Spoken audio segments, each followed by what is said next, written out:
This is the second adventure of Doby. Doby and the Knights. Raymond and Danny have a new friend. His name is Doby. He is just about their age, but he is a very different sort of friend. You see, Doby is a dragon, a purpley blue fire-breathing dragon.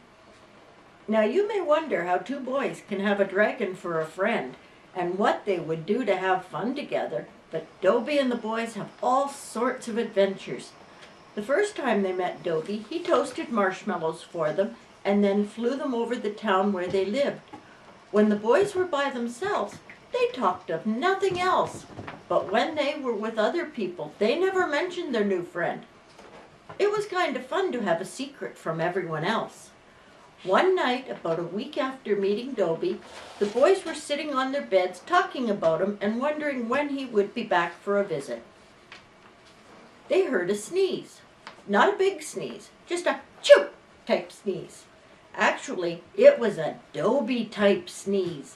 They ran to the window and there was Doby right outside. He was using his wings to stay in place because the boys' room was on the second floor. Doby said, "Come on, get on my back and we'll go someplace really special." The boys grabbed their housecoats, put on their slippers, jumped on Doby's back, and away they flew.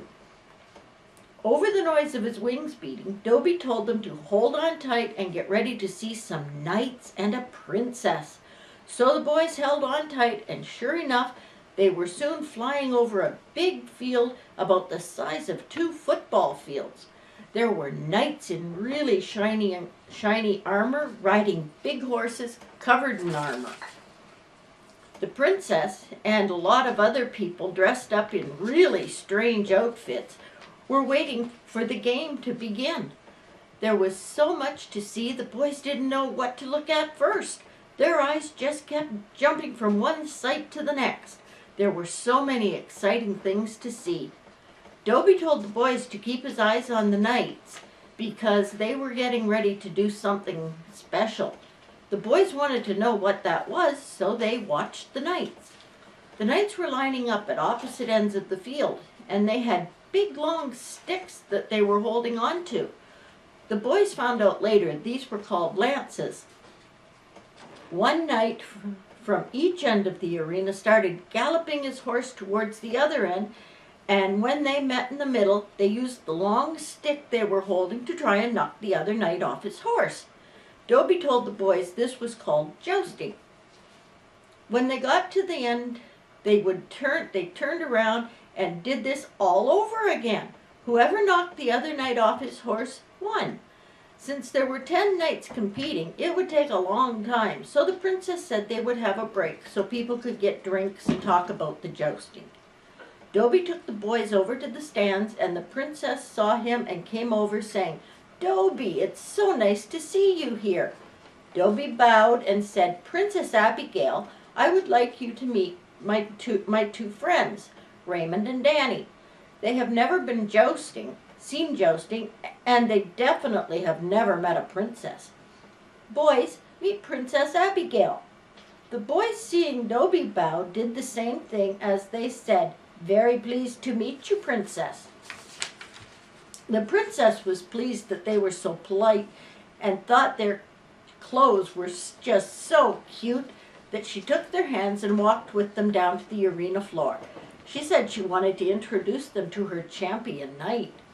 When she saw him, she called him over and said, "Boys, this is Sir Edgar. He is my champion knight, and I am sure he will win the joust tonight. Edgar, I would like you to meet Raymond and Danny." Of course you remember Doby. Sir Edgar shook hands with the boys and slapped Doby on the shoulder and said, "Who could forget Doby?" He took them over to see his horse, Gallant, but Doby stayed and talked to the princess, since horses don't really care for dragons. The boys were so close to Gallant that they could see themselves in his armor, almost as well as in a mirror. Then it was time to return to the stands for the finals in the jousting competition. They all sat with the princess and the other people in the stands, and now they knew who to cheer for.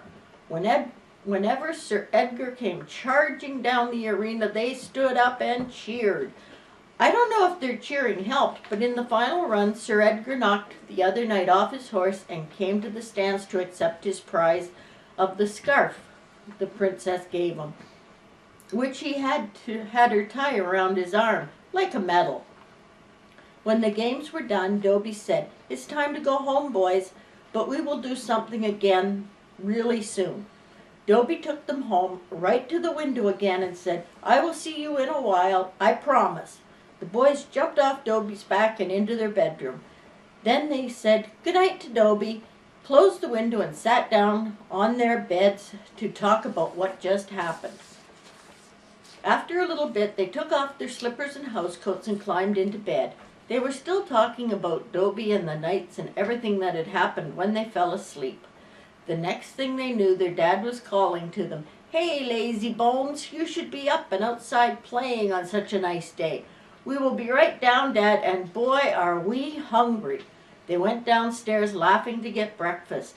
What will Doby's next adventure be? The end.